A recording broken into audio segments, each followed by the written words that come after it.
Добрый день, уважаемые слушатели. Қайырлы күн, құрметті ел байлығы курсының тыңдаушылары. Менің аты жөнім Жақыпжанова Динара. Мен Кусто тобының инвестициялық аналитигімін. Кусто Групп әртүрлі елдерді экономиканың әртүрлі салаларына инвестиция салады. Соның ішінде біздің Украина мен Қазақстанда агрожобаларымыз бар. Біздің украиналық агрожобамыз шамамен 25 мың гектар алқапта бидай, арпа, жүгері және басқа да дақылдарды өсіріп, оларды әртүрлі елдерге экспорттайды. Қазақстанға келер болсақ, Казбиев сауда маркасын көпшілік білет деп ойлаймын. Бұл еліміздегі тұңғыш мәрмәр сиыр етін өндіруші. Казбиев брендінің мәрмәр еті Қазақстанда ғана емес, сондай-ақ Араб әмірліктерінің, Ресейдің және басқа да шет елдердің ең жақсы мейрамханаларында сатылады. Казбиев командасы мал өндірісімен бастан аяқ айналысады. Яғни жем-шөп өсірумен, асыл тұқымды жас бұқа бағумен де, оларды бордақылаумен де, өз ет комбинатында сойып мүшелеумен де айналысады. 10 жылдан астам тәжірибесі бар Казбиев компаниясының командасы кезінде үздік мамандардан үйренген. Міне бүгін біз сол білім тәжірибеміздің кейбір маңызды аспектілермен бөлсеміз. Бүгінгі дәрісте мен Америкадағы мал шаруашылығының 4 сценарийі мен олардың өзара байланысы туралы әңгімелеймін. Өйткені өзара тығыз байланысты осы 4 сценарийдің арқасында американдық мал өсірушілер мол нәтижеге жетеді. Неліктен біз Американы үлгі етуіміз керек? Біздің әкелеріміз бен аталарымыз да бағыздан бері қой, жылқы, ірі қара мал өсірумен айналысқан ғой. Яғни Қазақстанда да мал шаруашылығы әрқашан үлкен рөл атқарған. Дегенмен біз елімізде тиімділігі жоғары технологиялар, мол кірісі бар деп мақтана алмаймыз. Және Қазақстанда шамамен 25 миллион гектар егістік, 180 миллион гектардан астам жайылым барына қарамастан, бүгінгі таңда ауыл шаруашылығының жалпы ішкі өнімге қосатын үлесі 5%-дан сәл ғана асып тұр. Сонымен сиыр етін өндіретін елдердің 5 көшбасшысы Үндістан 4,3 миллион тонна, Еуропалық одақ 6,8 миллион тонна, Қытай екінші орында, бізде Бразилия және бірінші орында ақш, ол 12,8 миллион тонна сиыр етін өндіреді. Осы орайда Қазақстан небәрі 480 мың тонна өндіреді. Сиыр етін экспорттаушы елдерге келетін болсақ, 5-ші орында бізде Аргентина 818 мың тонна, 4-ші орында бізде Үндістан, содан кейін ақш 1,3 миллион тонна және Австралия. Рейтингіміздің басында, яғни 1-ші орында Бразилия, ол 2,5 миллион тонна сиыр етін экспорттайды. Осы өндірушілердің жанында жылына 12 мың тонна сиыр етін экспорттайтын Қазақстан тым пәс болып көрініп тұр. Америка мен Қазақстанның климаты қаншалықты ұқсас? Мына кестеге назар аударса, Қазақстанның ендіктері солтүстік Америка мен оңтүстік Канада ендігіне сәйкес келетінін көреміз. Оған қоса, солтүстік Дакотадан келген серіктестеріміз тәжірибелермен бөлісіп, сол өңірдің климаты біздің Ақмола облысының климатына өте ұқсас екенін айтып отыр. Яғни, сол боран, сол қар, сол аяз, сол 2 метр я одан да терең қатып қалатын тоң жер. Климаты да өте ұқсас, проблемалар да ұқсас, сәйкесінше олардың технологияларда біздің облысымызда тиімділікті арттыру тұрғысынан өте қолайлы. Америка мен Қазақстанның фермерлік мал шаруашылығындағы айырмашылықтарға келетін болсақ, бізде өзіміздің қазақстандық фермерлерге артықшылық беретін 2 фактор бар. Біріншісі, бізде жер алу оңай. Өздеріңізде білесіздер, Қазақстанда жер баршылық және аналық ірі қара малыңыз болса, жер алуға болады. Америкада жерді сатып алу керек.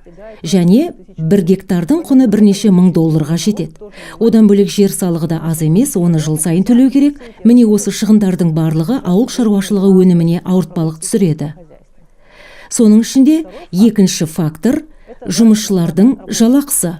Мысалы, біз адамды шамамен 150 мың теңгеге жалдай алсақ, Америкада жалақы жоғары. Сондықтан бағалар да тиісінше 1000-1500 доллардан басталады.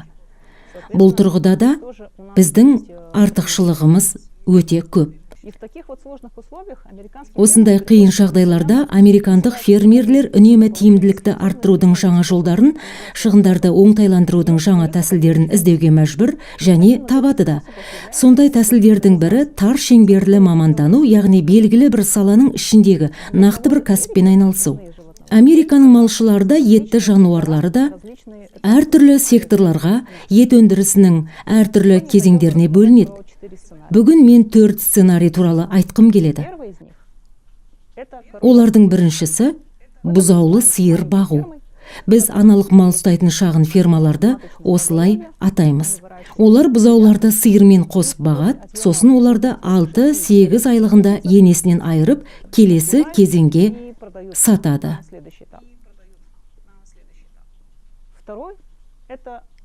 Екінші сценарий жас бұқаларды жемдеу. Яғни бұнымен айналысатын малшылар арзан жем алатын жер тауып, жас бұқаларды сатып алады да, біраз жемдеген соң келесі кезеңдегі малшыларға сатады. Үшінші сценарий бұл жас бұқаларды жайып семірту кезеңі. Яғни бұқалар көктемде сатып алынады да, сонау күн суытқанша өріске жіберілетін болады. Сосын күзде сойылып, келесі кезеңдегі малшыларға немесе ет комбинатына өткізіледі. Төртінші сценарий әрине ең маңызды кезең, ол үлкен бордақылау алаңдары. Бүгін мен сіздермен осы сценарийлерді Қазақстанда қаншалықты қолдануға болатынын талқылап, олардың әрқайсысын жеке-жеке қарастырғым келеді. Сонымен бірінші сценарий бұзаулы сиыр. Бұл жағдайда қолыңызда аналық мал болу керек. Олардың бұзауларын өсіріп, кез келгенде енесінен айырасыз. Шамамен 6-8 айлығында енесінен айырғаннан кейін бұзау бірден тауарға айналады. Міне бар бизнес осы. Қиын ештеңе жоқ дегенмен кілтипанды тұстары бар. Біріншіден, табынның мөлшері. Егер табыныңыз тым үлкен болса, онда әр мал басына жете көңіл бөлуге мұршаңыз болмайды. Онда дені сау, іске жарамды бұзаулардың басын көбейте алмайсыз, яғни алған төліңіз кіріс әкелуге жеткіліксіз болады. Ал егер табын тым кішкентай болса, онда ол отбасыңызды асырауға жетерлік табыс әкелмейді. Яғни кішкентай табын негізгі емес, көмекші табыс көзіне айналады. Мысалы, Америкада фермалардың 90%-дан астамы көп мал ұстай алмайды, шамамен 50 басқаны ұстайды. Өйткені оларда жер тапшы. Соған орай көп мал жаюға жетерлік жер алу өте қиын. Сондықтан олардың көпшілігінде бұл көмекші табыс көзі. Қазақстанда бұндай проблема жоқ, сондықтан ең тиімдісі 100-ден көбірек аналық мал табыны. Сонда 25 сиырға бір бұқадан келеді, яғни шамамен 100 сиырға 4 бұқа қажет болады. Екінші мәселе асыл тұқымды мал. Ет өндіретін мал шаруашылығының тиімділігі мен өнімділігін жақсарту үшін етті тұқымдар өсіріледі. Мысалы, біз ангустарды өсіреміз. Ангус сиыры ерте жетілетін тұқым болғандықтан, бұзаулары кішкентай болатындықтан қиналмай туады. Бұзаулары кішкентай болса да, әжептәуір ірі болып өседі, енесінен айырған кезде салмағы 220 килограммнан асады. Әлбетте, асыл тұқымды малдың бағасы да қымбатырақ, оны фермердің қалтасы көтермеуі мүмкін, бірақ Қазақстанда асыл тұқымды мал субсидиялау, яғни қаржылай көмек беру бағдарламасы қарастырылған, ол туралы әріптесім басқа дәрісте айтып береді. Ангус сиырлары Қазақстанда танымал, өйткені олар біздің климатқа жақсы төзеді, аязға жақсы шыдайды. Ірі мал бордақылау алаңдары халықтан мал сатып алғанда әдетте нашар тұқымды немесе сүтті мал тұқымдарына қарағанда Герефорд, ангустары, сементал және басқа да етті мал тұқымына едәуір көп ақы төлейді. Нашар тұқымды мал немесе асыл тұқымды малға төленетін ақы айырмашылығы 20-дан 40%-ға дейін жетуі мүмкін. Бұзаулы сиыр ғана емес, кез келген басқа да сценарий бойынша мал ұстайтын барлық фермерлердің есіне салатын бір мәселе бар. Мал шаруашылығында төл алу, табынды толықтыру, өлім-жітім сияқты ұғымдар бар екені белгілі ғой. Мысалы, табындағы мал басын толықтыруды алайық. Аналық мал сіздің негізгі өндіріс құралыңыз, сондықтан кез келген станок, кез келген негізгі өндіріс құрал сияқты істен шығып қалуы мүмкін. Онда не істейді? Жыл сайын қысыр қалған, түсік тастаған немесе ауру сырқаулы сиырлар болады. Сол жарамсыз сиырлар табыннан шығарылып, орнына құнажындар табынға қосылады. Бұл табынды толықтыру деп аталады. Ол жыл сайын орта есеппен 15%-ға жетуі мүмкін. Бұл болмай тұрмайтын қажет шығындар, сондықтан осы бизнес үлгісімен айналысуды жоспарлағанда табынның қозғалысын, яғни табын көлемінің өзгерісін және тағы басқаларды болжағанда міндетті түрде ескеру керек. Тағы бір фактор – мал өлімі.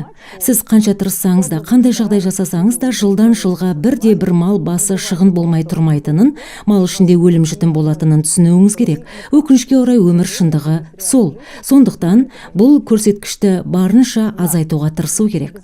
Өйткені бұл қаржылық көрсеткіштерге де әсерін тигізеді. Бірақ дегенмен, алдын ала есептегенде, жоспарлағанда, біз мәселен бір жылда малдың 5% өлуі мүмкін екенін есепке алып отырамыз.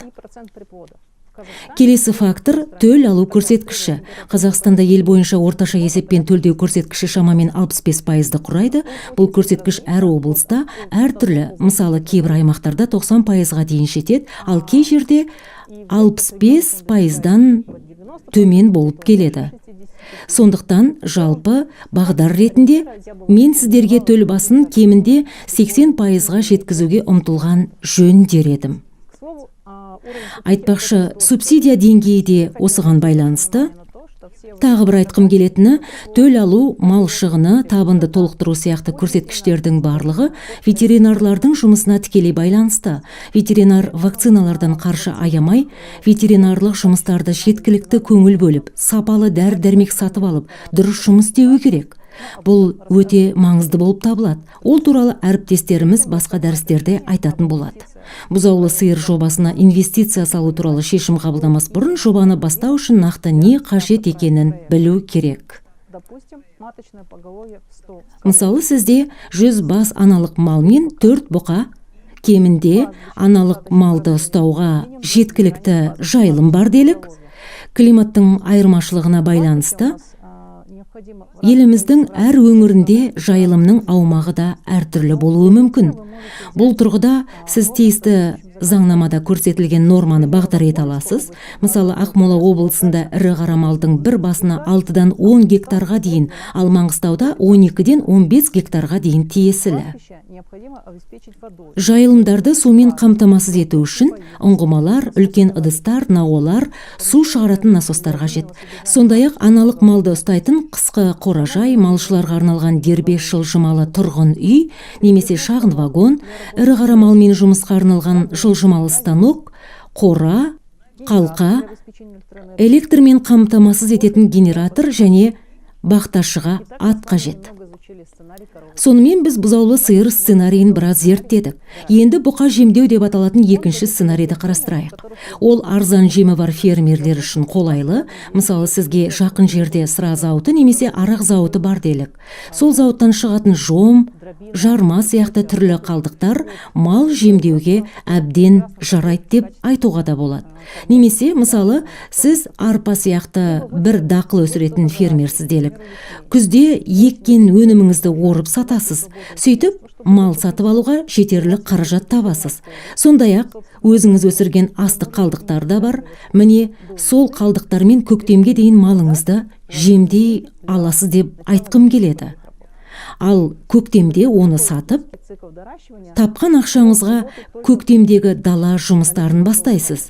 Яғни бұл қысқа мерзімдегі бұзау бағу кәсібі. Ол арзан жем болған жағдайда ғана тиімді. Осы қысқа кезеңде жас бұқаның салмағы 90-нан 180 килограммға дейін жетуі мүмкін. Бұл негізгі өндірісіңізге әжептәуір қосымша табыс әкеледі. Бұл бизнес үлгісінде тәуліктік салмақ өсімі деп аталатын көрсеткіштің маңызы зор. Яғни бұқа күніне орта есеппен қанша салмақ қосатынын бақылау керек. Тағы бір назар аударатын көрсеткіш жем конверсиясы. Яғни 1 килограмм салмақ қосу үшін қанша килограмм жем қажет екенін білу керек болады. Бұл жерде ерекше назар аударатын тағы бір мәселе бар. Мысалы, біздің статистикамыз бойынша жақсы күтім жасалатын асыл тұқымды етті ірі қара мал күніне орта есеппен 1 килограмм 700 грамм қосады деп ойлайық. Ал дәл сондай күтімдегі дәл солай қоректенетін, яғни азық мөлшері, оның маңызы, жарық пен жылу, басқа да жағдайлар жасалған сүтті мал тұқымы тәулігіне 0,8 килограмм қосады. Екеуінің айырмашылығы үлкен. Енді бұл бизнесті бастау үшін не қажет екенін тексерейік. Бірінші кезекте арзан жем көзі болуы керек. Одан соң, әрине жас бұқалар сатып алыну керек. Одан әрі жем үлестіргіш керек, малды сумен қамтамасыз ететін ұңғымалар, үлкен ыдыстар, науалар, су шығаратын насостар керек, бүкіл малға жем шөп салатын орындар керек. Бұлардан бөлек, малыңыздың санына қарай техникада қажет болуы мүмкін. Жем шөп салатын орын тұрғызу керек пе, жоқ па деген мәселені шешкенде, ауа райын ескерген жөн, сол сияқты өзіңізде бұрыннан бар қора-жайға да көз салыңыз. Мүмкін соларды мал қора немесе жылы қойма ретінде пайдалануға болатын шығар, оны да ойланып көріңіз. Мал басы қанша болу керек дегенге келсек, бұл мәселеде айрықша нұсқау бере алмаймыз. Ең бастысы қолыңызда мал азығы болуы керек. Жем шөп қоры, семіртетін мал сатып алатын арнайы қаражаттың болуына байланысты шешім қабылдайсыз. Қанша бас болуы мүмкін, 1000 бас па әлде 1000-нан астам бола ма, ол жағы сіздің мүмкіндігіңізге байланысты. Америкада мұндай сценарий тауар құнының жыл бойы тең дәрежеде болуына септігін тигізеді. Мысалы, көктемде Қазақстанда көптеген фермерлер мал сатқысы келмейді. Өйткені малын өріске шығарып, күзге дейін семіртіп, күзде семіз мал сатқысы келеді. Ал Америкада малды көктемде сатса да қымбатқа бағаланады. Сөйтіп жоғарыда аталған сценарий мал бағасын жыл бойы теңестіруге мүмкіндік беріп отырады. Бізде солай жасауға болатын еді. Сонымен біз бұзаулы сиыр бағу және жас бұқаларды жемдеу деп аталатын екі сценарийді қарастырдық. Енді үшіншісіне көшейік, ол жайып семірту. Бұл жағдайда көктемде жас бұқалар сатып алынады, өрісте семіртіліп, күзде сатылады. Осы аралықта олар тәулігіне 0,5 килограммнан 1 килограммға дейін салмақ қосады. Мал азығына қаржы шығындалмайтындықтан бұл өте тиімді ауыл шаруашылық секторы, бірақ оның да өз қиыншылықтары бар. Мысалы, жайылым елді мекендерден шалғай болғандықтан, бақташы малмен бірге ұзақ уақыт өркениеттен алыстыруы керек. Бұл өз алдына бір қиыншылық. Енді бұндай жобаға қаржы салу үшін не қажет екенін қарастырып көрейік. Ең бірінші кезекте жас бұқаларды сатып алу керек болады. Сондай-ақ шөбі шүйгін, құйқалы әрі аумақты жайылымдар керек болады. Осы маусымда бақташыларға баспана болатын жылжымалы үй керек, су көздері мен бақташылар мінетін аттар керек болады. Айта кетері, Қазақстанның ағымындағы заңнамасына сәйкес тек аналық малы барларға ғана жайылым беріледі. Яғни бүгінгі таңда Қазақстанда аталмыш сценарий бойынша мал шаруашылығымен айналысу мүмкін емес, бірақ жайылымы бар компаниялар оны қосымша табыс көзі ретінде қарастыруына болады. Малмен айналысу сценарийінің ең соңғы 4-ші түрі бордақылау. Мұнымен айналысатындар малды сояр алдында жемге байлап қолдан семіртеді. Бұл кезеңде малға берілетін бүкіл азық шамамен 70-90% құнарлы жемнен тұрады. Америкада бордақылау орындары өте үлкен, оларда 1000 баста болуы әбден мүмкін, 30.000 баста болуы мүмкін, тіпті 100.000 бас немесе одан да көп болуы мүмкін, және олар малды салмағын арттыру үшін ғана емес, сапа көрсеткіші болып саналатын еттің мәрмәрлігін арттыру мақсатында семіртеді. Бұл ретте Америкада Select, Choice және Prime деген мәрмәрлік дәрежелері бар. Бұл еттің мәрмәрлігі әртүрлі екенін, жоғары санаттағы дәрежесі әртүрлі екенін білдіреді. Бұл көрсеткіш өнімнің ақтық бағасына әсер етеді. Тиісінше мұндай үлкен жобалар мүлдем басқа көлемді инвестицияларды талап етеді. Атап айтқанда, арнайы бордақылау алаңын салу керек, бүкіл малды бір жерге жиып, ветеринарлық күтім жасауға арналған техника, бүкіл малға жем шөп салып күтіп бағуға арналған жабдықтар сатып алыну керек. Әрине, бұл 4 сценарийдің тек біреуі бойынша ғана жұмыс істеу керек деген сөз емес. Мысалы, сіздің бұзаулы сиыр бағатын фермаңыз болса, оған қоса арзан жем алатын жеріңіз болса, онда күзде бұзауларды енесінен айырған соң бір бөлігін өсіруге қалдыруыңызға болады. Сосын көктемге дейін өсіріп, көктемде тағы да қосымша бірер бұқа сатып алып, бірін бірге өріске жіберіп, семіртіп, келесі күзде сатуыңызға болады. Әрине, мұның бәрі ауа райына, фермердің жағдайына, жем шөп пен малдың бағасы сияқты сыртқы жағдайларға да байланысты болып отырады. Осылайша фермер қай сценарий бойынша жұмыс істейтінін ойластырғанда, өз жағдайына қарап шешім қабылдап отырады. Бұл өзіне байланысты. Сонымен қорытындылайық, біз сіздермен мал ұстаудың 4 сценарийін, олардың Америкада қалай жүзеге асатынын, енді мүмкін болса Қазақстанда қалай жүзеге асыруға болатынын қарастырдық. Әрине, кей нәрселер әзірше біздің елімізде қолдануға келмейді. Бізде тек бұқаларды жайып семіртумен ғана айналысу қиында, өйткені сіз аналық малсыз жер ала алмайсыз. Сол сияқты біздегі бордақылау алаңдарына да қиын, өйткені нарық дамыған, яғни өте қымбат бағаланатын мәрмәр етке ақша төлеуге дайын сатып алушылар аса көп емес болып отыр. Дегенмен, фермер қолда бар ресурстарын, сыртқы факторларды ескере отырып, шешім қабылдай алады. Және осы тізбектегі өз орнын тауып, нақты бір кәсіппен айналыса алады. Сәл кейінірек басқа дәрісте біз сіздермен мәселенің қаржылық жағында қарастырамыз. Қажетті ресурстарды қалай бағалап, қандай да бір факторлардың жобаның қаржылық көрсеткіштеріне әсерін қалай бағалауға болатынын талдаймыз. Ал менің әріптестерім өз дәрістерінде осы бизнестің техникалық ерекшеліктерін түсіндіретін болады. Кездескенше.